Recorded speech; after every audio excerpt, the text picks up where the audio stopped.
नमस्कार, कंज्यूमर अड्डा में आपका स्वागत है। मैं हूं Manoj Shrivastava. World password day पर हम आपसे पूछ रहे हैं कि क्या है आपका पासवर्ड। इसलिए नहीं कि हम आपका पासवर्ड जानना चाहते हैं, बल्कि हम आपको ये बताना चाहते हैं कि आपका पासवर्ड कितना सुरक्षित है। दरअसल डिजिटल दुनिया डिजिटल होती गई और सब कुछ बदलता गया, मगर हम उलझे रहे अपने पासवर्ड में।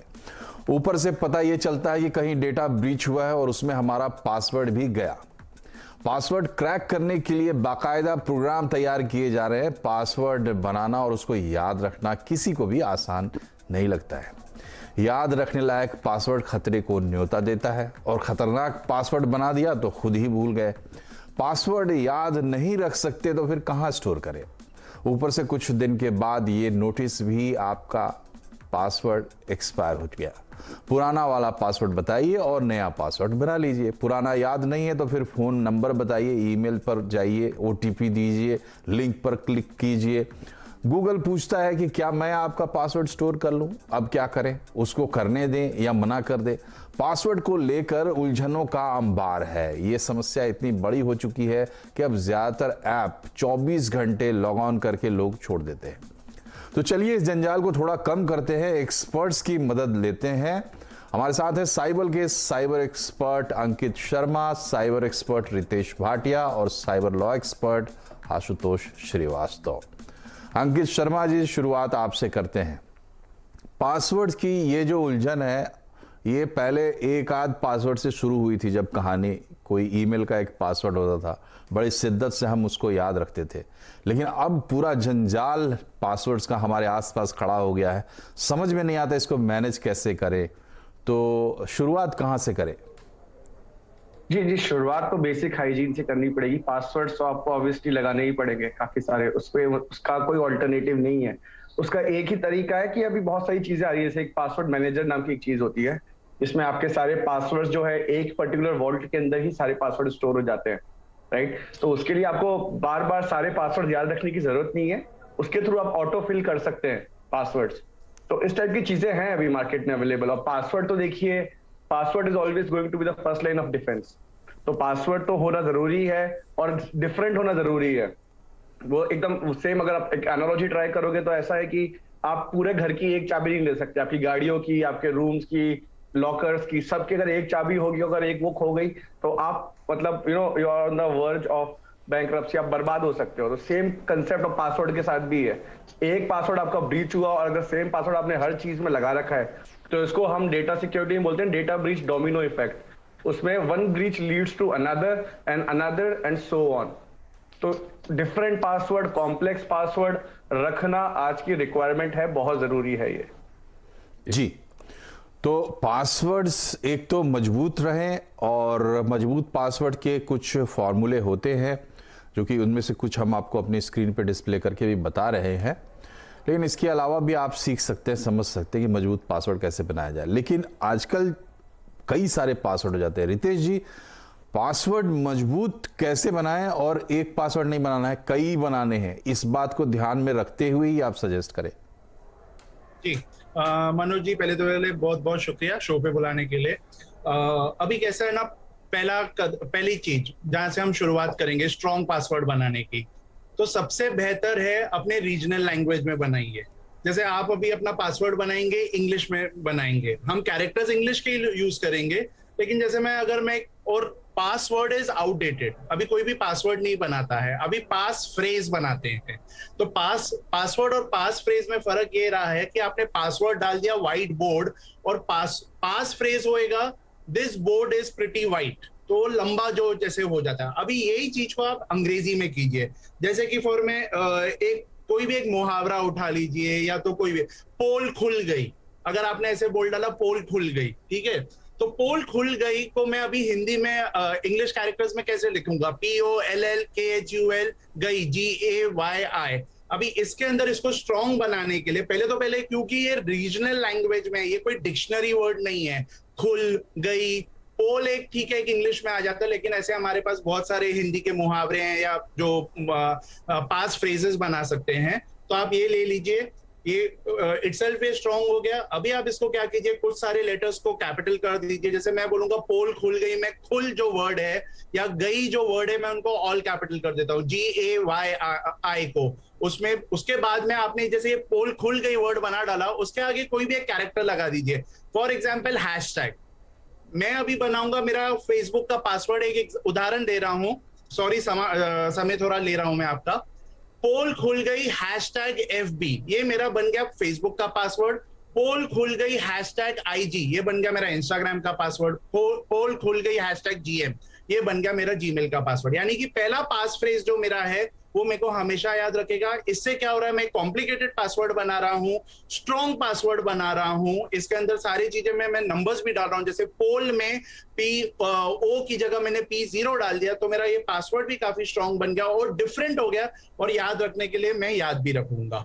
तो ये हो गया एक पासवर्ड्स को स्ट्रॉन्ग बनाने को। लेकिन ये भी पासवर्ड जो है एकदम ही वीक रहेंगे अगर इनमें 2 फैक्टर ऑथेंटिकेशन नहीं रहेगा, और उस चीज के लिए हम बाद में बात कर लेंगे। जी, तो ये बताइए रितेश जी के ये जो आपने तरीका बताया कई पासवर्ड बनाने हैं, चलिए आपके सजेशंस को थोड़ा सा और अपने तरीके से एम्पलीफाई करके लोग किसको कर लेंगे। लेकिन सवाल ये है कि इसको स्टोर कैसे रखा जाए? क्या दिमाग में ही स्टोर रखना पड़ेगा, या फिर इसका कोई और समाधान आपके पास है?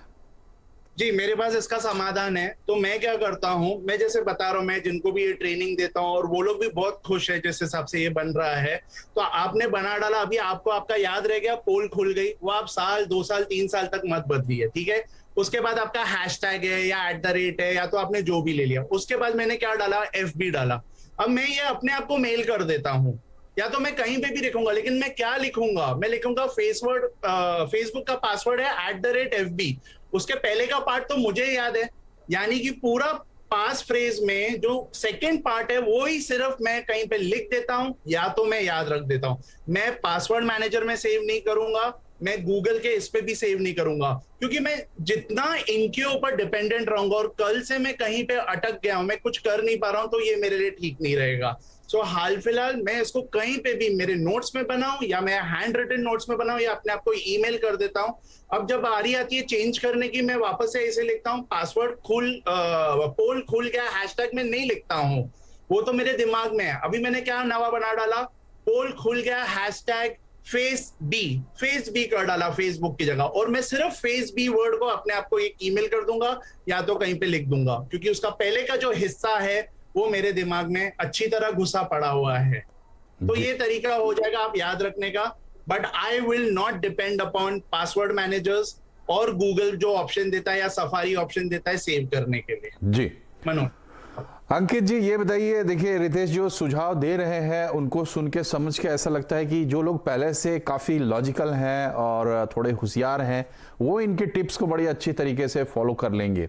लेकिन आजकल तो सबके पास मोबाइल फोन्स हैं, सबके डिजिटल फुटप्रिंट्स हैं, सब लोग शायद इतना ना कर पाए, और स्टोर करने के लिए भी जैसे रितेश बता रहे हैं बड़ा अच्छा तरीका कि भैया एक छोटा सा चीज़ है जो उसको आप सेल्फ मेल करके रख सकते हैं।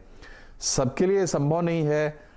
उपाय क्या है, मतलब स्टोर करने के लिए, पासवर्ड स्टोर करने के लिए उन लोगों के लिए जो इतना नहीं कर सकते जो रितेश बता रहे हैं?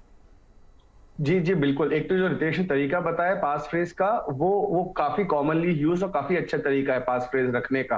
बट इसमें भी एक इशू ऐसा आता है कि अगर किसी को आप एक टारगेटेड अटैक करना है, ठीक है, जैसे मुझे रितेश के ऊपर टारगेटेड अटैक करना है, और मेरे को पता है कि रितेश के अगर जैसे पासवर्ड FB का है वो ये है, इंस्टाग्राम का लिखा है वो भी ये है, अगर मुझे उनका व्हाट्सएप या किसी भी चीज का और दूसरी चीज का भी पासवर्ड करना होगा, the first combination that I am going to try is the same passphrase, और उसके आगे जो भी है वो सब चीजें।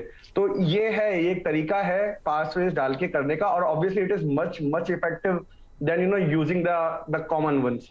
बट हाँ, इसमें भी इशू है, इशू तो हर तरीके से आएंगे ही आएंगे। पासवर्ड मैनेजर लोग इसलिए रिकमेंड करते हैं बिकॉज एक तो क्या है, वो ऑटो फिल कर देता है पासवर्ड्स आपके। वर्स्ट केस में अगर पासवर्ड मैनेजर ब्रीच भी हो जाता है, आपके पासवर्ड्स को एक्सपोज भी कर देता है, वो एनक्रिप्टेड फॉर्मेट में होते हैं, उसको वापस से डिक्रिप्ट करना इज वेरी वेरी डिफिकल्ट। तो ये एक तरीका है काफी अच्छा जिसको अपन ऐसे यूज कर सकते हैं। बट ऑब्वियसली अब आप देखेंगे माइक्रोसॉफ्ट भी पासवर्ड मैकेनिज्म से दूर जा रहा है। वो लोग सारे ऑथेंटिकेटर एप्स लेके आ रहे हैं, बहुत जगहों पे बायोमेट्रिक्स यूज हो रहा है, फेस रिकग्निशन यूज हो रहा है, MFAs यूज हो रहे हैं। तो आई फील कि down the line after some time ये धीरे धीरे कम होता जाएगा पासवर्ड डालना, and it would be more dependent on the authenticators या फिर आपके बायोमेट्रिक्स होंगे, डिफरेंट टाइप के MFAs होंगे। बट हाँ, ये जो चीज एक रितेश ने बोली है वो सबके लिए बहुत जरूरी है। कभी भी सेव माय पासवर्ड वाली चीज पे कभी भी उस पर क्लिक मत कीजिएगा। सेव माय पासवर्ड और ये सब। अंकित, आपने इशारा तो दिया, तो थोड़ा उसको और साफ कर दीजिए। भविष्य क्या है पासवर्ड का? क्या इस झमेले से मुक्ति दिलाने के लिए भी टेक्नोलॉजी कुछ करने वाला है और तैयारी कर रहा है? तो क्या तैयारी कर रहा है? जी, आप हर जगह देखिए, हर जगह पासवर्ड, जैसे बड़ी बड़ी कंपनीज हैं, आप अभी ऑफिस जाते हैं, पहले एक कोड आपको डालना पड़ता था, आपका तब ऑफिस का गेट खुलता था, and then you get inside your office. Right now it's on your recognition, मतलब फेशियल रिकग्निशन है, थंब प्रिंट्स हैं, बायोमेट्रिक्स इंट्रोड्यूस हो गया है। अभी आपके माइक्रोसॉफ्ट एप्लीकेशंस के लिए आपको ऑथेंटिकेटर एप्स चाहिए। तो धीरे धीरे जाके ये सब चीजें काफी यूज होने वाली हैं, जिसमें आपका बायोमेट्रिक्स, आपके डिफरेंट ऑथेंटिकेशंस और आपके मतलब various other things other than password, ये सब चीजें यूज होंगी। तो ये यूज होना इट इज इनएविटेबल, ये डेफिनेटली यूज होने वाला है। बट फिर भी बेसिक हाइजीन तो तभी भी मेंटेन करनी ही पड़ेगी आपको।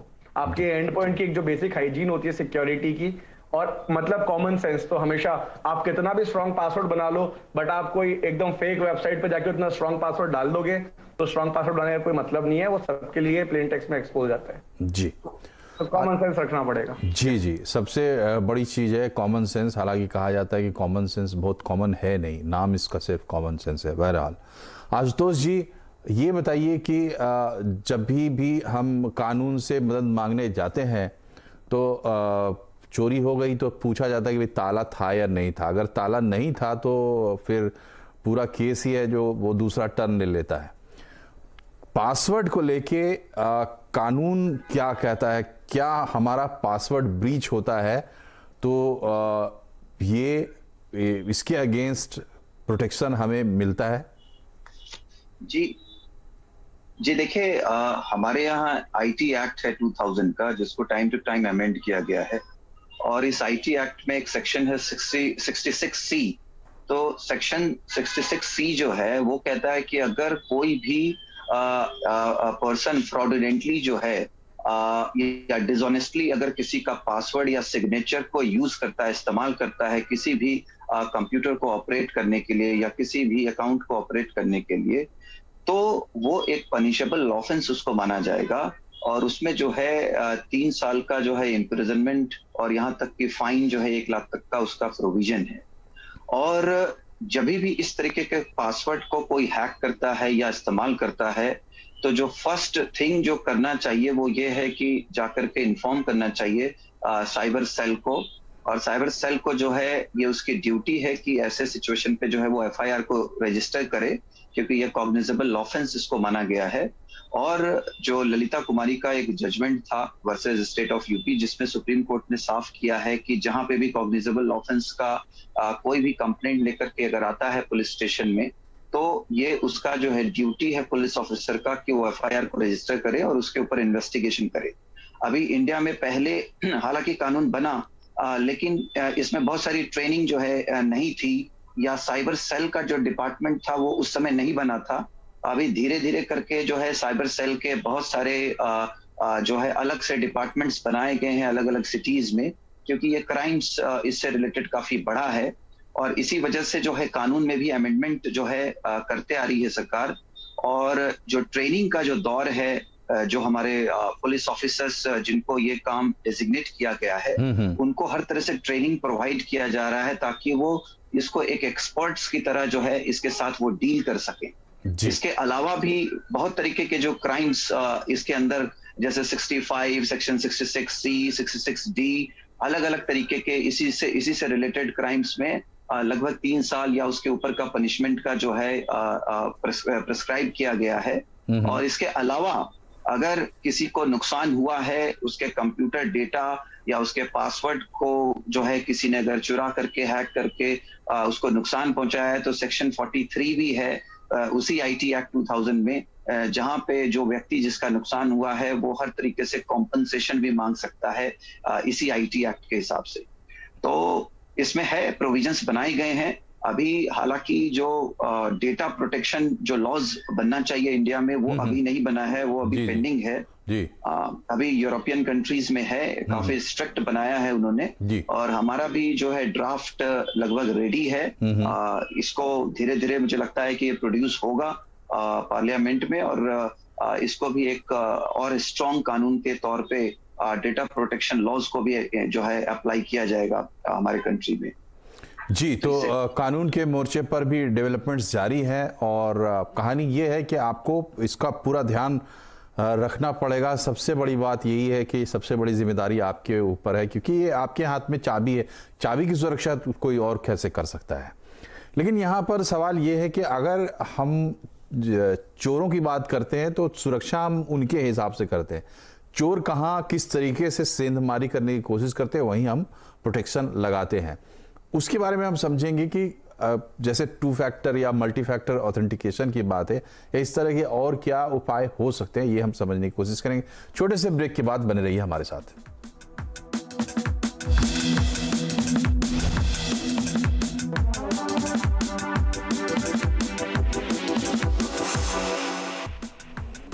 ब्रेक के बाद एक बार फिर से आपका स्वागत है कंज्यूमर अड्डा में। आज हम बात कर रहे हैं पासवर्ड की, और पासवर्ड कैसे आप इस तरीके का बनाएं, आपके हैबिट्स क्या हो पासवर्ड्स को लेकर, इस पर हम बातचीत कर रहे हैं। समय नहीं गंवाते, अब कम समय है। रितेश जी फटाफट थोड़ा जवाब चाहेंगे।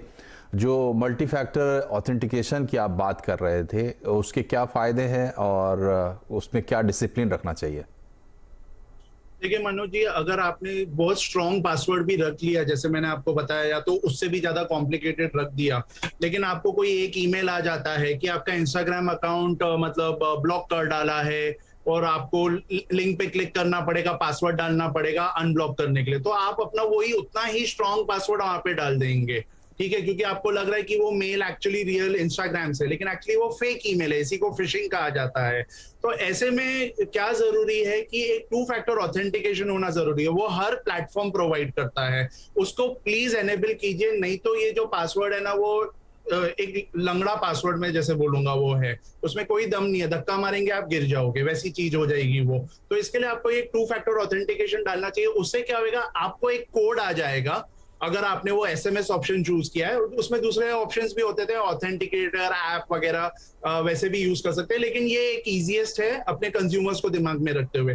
तो वो एक उसके साथ एक ओटीपी आएगा, फिर वो आप ओटीपी आप मतलब सोचेंगे कि अरे यार ये ओटीपी क्यों आ रहा है मुझे, तो आपको तभी एक मतलब एक हिसाब से एक और मौका मिल रहा है सोचने का कि क्या मैं सही जगह पे डाल रहा हूँ। क्योंकि ऐसे टाइम पे कभी भी कुछ हो, प्लीज अपने ऐप में वापस से जाइए और देखिए, अगर सब चल रहा है तो आपको वो पासवर्ड डालने की जरूरत नहीं है। तो इसके लिए 2 फैक्टर ऑथेंटिकेशन जो है वो आपके व्हाट्सएप में भी होता है। व्हाट्सएप में उसको 2 स्टेप वेरिफिकेशन बोलते हैं, ताकि कल से कोई आपके नंबर से भी लॉग इन करे और गलती से आपका एक ओटीपी भी ले लिया उसने, जो कि ये केसेस बहुत हो रहे थे, तो वो वेरिफिकेशन कोड उसको याद रहेगा। तो कोई भी फिर आपसे आपका वेरिफिकेशन कोड मांग रहा है, उस टाइम पे आपका एंटीना एकदम खड़ा हो जाना चाहिए। जी, तो आपके पास एक और मौका होगा खुद को बचाने के लिए, अगर आप 2 फैक्टर ऑथेंटिकेशन रखते हैं। आमतौर पर लोग थोड़ा सुस्त हो जाते हैं, सोचते हैं कि इसमें क्या ही चला जाएगा, तो इसलिए 2 फैक्टर ऑथेंटिकेशन के लिए ऑप्ट नहीं करते हैं, जो कि गलत है, रितेश कह रहे हैं। और इन लोगों को 24 घंटा अनुभव होता है। ऐसे लोग आते हैं जो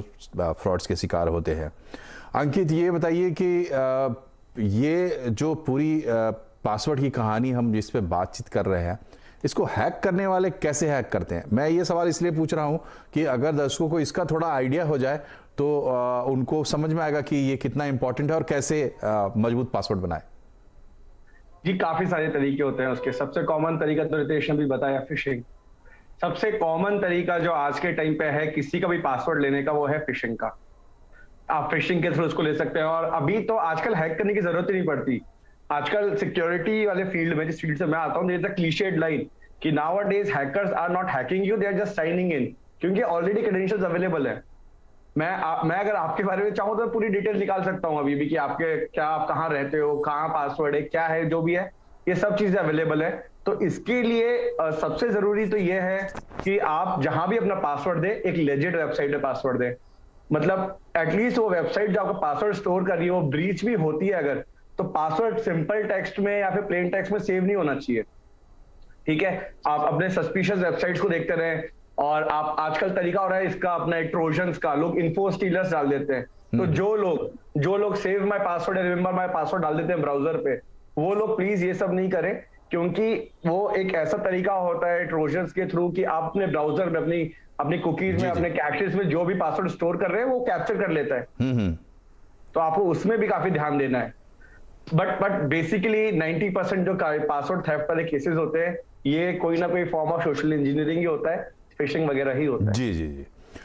तो पूरा जो चर्चा हमने यहाँ पे की है, मकसद हमारा है, हर कार्यक्रम की तरह इस कार्यक्रम का भी जागरूकता है, आपको जगाना है। और यहाँ से टेक अवे अगर आपको कुछ लेना है सीधा सीधा, तो वो ये है कि अपने सेंस को जागृत रखिए। अगर आप सचेत हैं, आप कॉमन सेंस से भी काम लेते हैं, तो आपको कोई ब्रीच नहीं कर सकता। और जो सामने बैठे लोग हैं जो कि आपके खिलाफ अपराध करना चाहते हैं, उनके पास बहुत हथकंडे हैं, वो भी आपको बात समझ में आ गई होगी। कार्यक्रम में फिलहाल इतना ही। आप तीनों का बहुत बहुत धन्यवाद। नमस्कार।